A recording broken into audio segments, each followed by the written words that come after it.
a dream I know, deep up my feelings for you. Watch.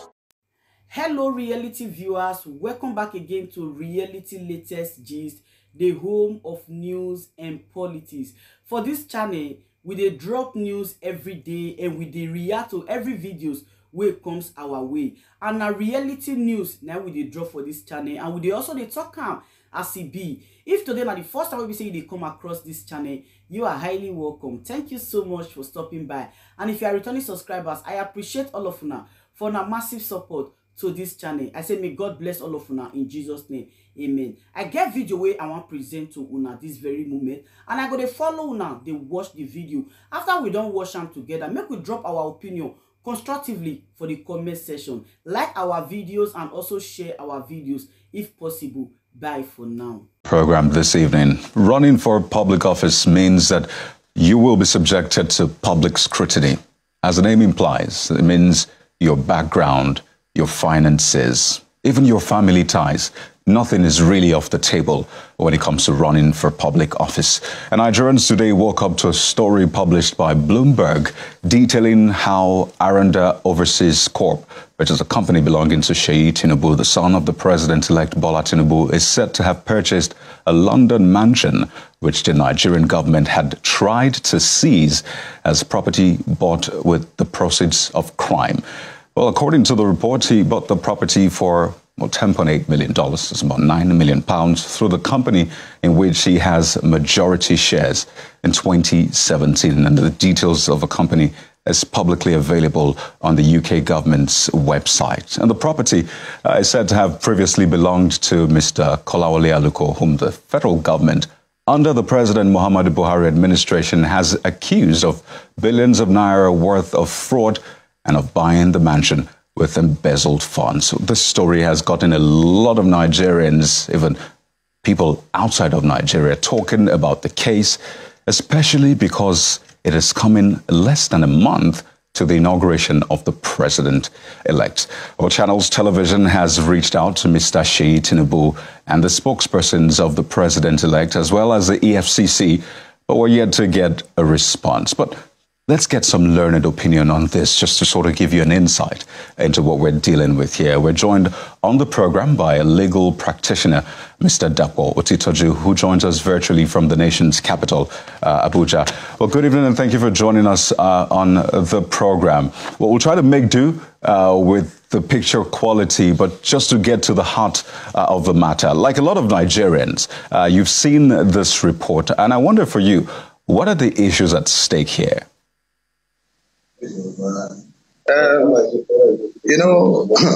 Can you hear me? Good evening. Yes, I can. Good evening. Please go ahead. Yes, this allegation is still not confirmed, still an allegation. And I will want us to also look at the fact that Seyi Tinubu is an individual, a company in which Blue Bond, it's a company that we know that also into business of various, whatever business you think they are entitled to also work on.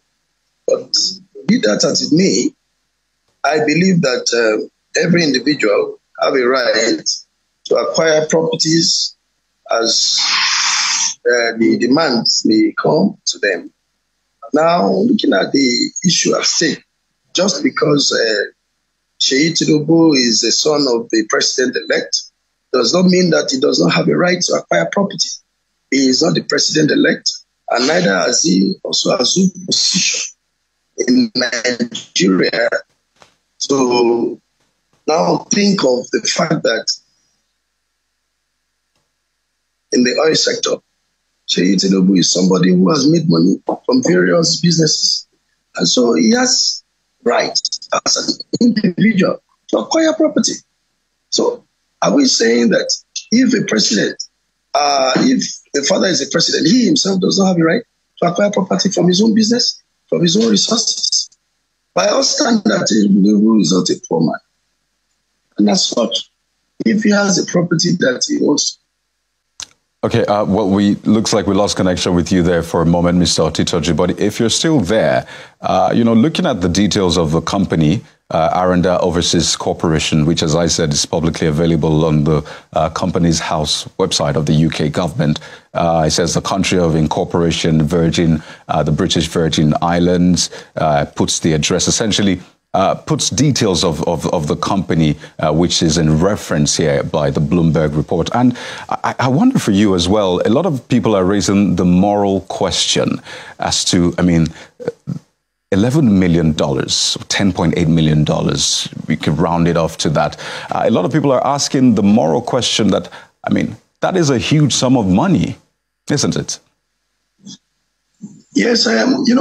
Like I said, if you look at the status of Seyi Tinubu in the society, apart from being the son of the president-elect, Seyi Tinubu is not a poor man. Seyi Tinubu, by all standard, has worked and has earned his money. Looking at how much you are talking about, it is not for Seyi, it is for the company. You are talking about Blue Bank being the purchaser of the property. It is still an allegation, as I earlier said. But whatever it is, we as an individual, we are entitled to have right to purchase property as long as the Constitution of Nigeria allows you to have right to immovable property.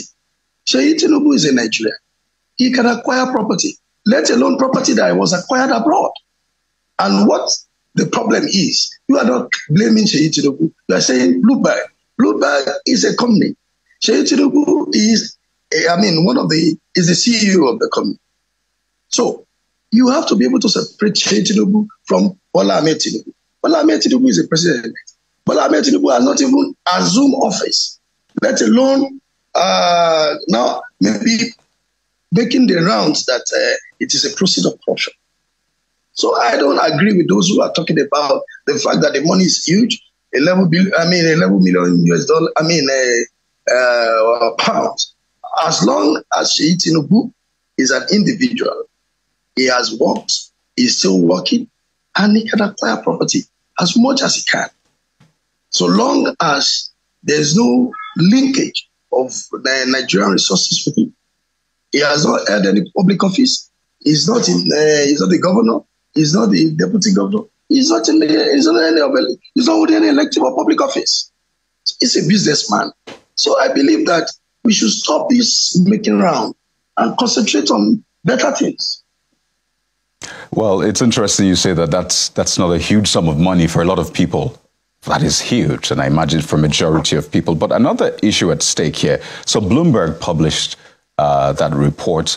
The company in question is Aranda Overseas Corporation. But another major issue is the fact that the Nigerian government under President Muhammadu Buhari had actually tried to seize that property, saying it was bought with proceeds of crime. And it's the same property in question that is said to have been purchased by Aranda Corporation. And I'd like to speak to this question of due diligence, because the report out there is also saying that, well, that property was under mortgage anyway, so it was maybe reclaimed by the bank and eventually bought. So does that speak to maybe the due diligence that was done by the anti-graft agency, which sought to seize this property in the first place? Now, you see, when you talk about mortgage, the mortgage system is totally different from what we are talking about. Now, in mortgage outside Nigeria, mortgage system is totally different from outright purchase, which we normally do here in Nigeria. Now, looking at what you just said, a property that was seized from Aluko and the former Minister for Petroleum. Now, this property haven't been seized or haven't been seized by the federal government of Nigeria. Of course, have a right to either auction it, or if they found out that there's mortgage running on the property, they release it for whoever the mortgagor is, or the mortgagee. Seyi Tinubu could also have a right to also acquire this property upon being released back to the bank. Now, the whole activity around this property is still not clear as to whether it was actually seized by Federal Republic of Nigeria. And if it is mortgage, then you cannot be talking of corruption, because mortgage system has to go with its, monthly remittance or yearly remittance, as the case may be. So, in essence, what I'm trying to say is that whatever due diligence they must have taken, Bloomberg, being a company, have a right to invest in properties. As you know, Nigerians and all other companies all over the world today, properties are more lucrative in business, and people invest in it not to live, but of course to keep and buy and make money. Right. You cannot say that the $11 million or pounds, as the case may be, is a proceed that is coming from one person. So what I'm trying to let you know is that in any business transaction we are doing, it has its own aim and objective.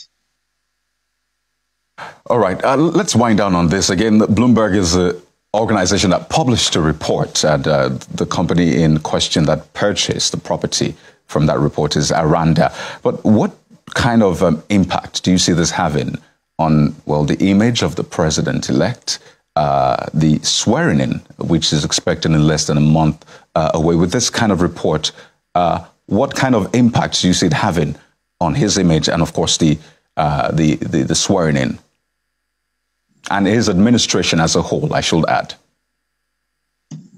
Yes. I can't hear you. Please, can you just... Oh, my question is pretty straightforward. I'm asking that what kind of impact do you see this report that was just released, what kind of impact do you see it having on the image of the president-elect, the swearing-in, which is coming, and, of course, his administration? Yeah, well, as far as I'm concerned, I don't believe that this should affect any swearing or should have any image to affect anything. Sorry, because Seyi Tinubu is an individual. He's the son of the president-elect. He's an adult. He's not a minor. And so whatever he does, is different from the president-elect. Bola Ahmed Tinubu is different from Seyi Tinubu. So please, what I'm trying to let you know is that we cannot link this alongside any of the activity of Bola Ahmed Tinubu. His son is different from himself. And so whatever his son does, to the best of my knowledge, that is why he's answering Seyi Tinubu. And the president-elect, Bola Ahmed Tinubu, is also answering that.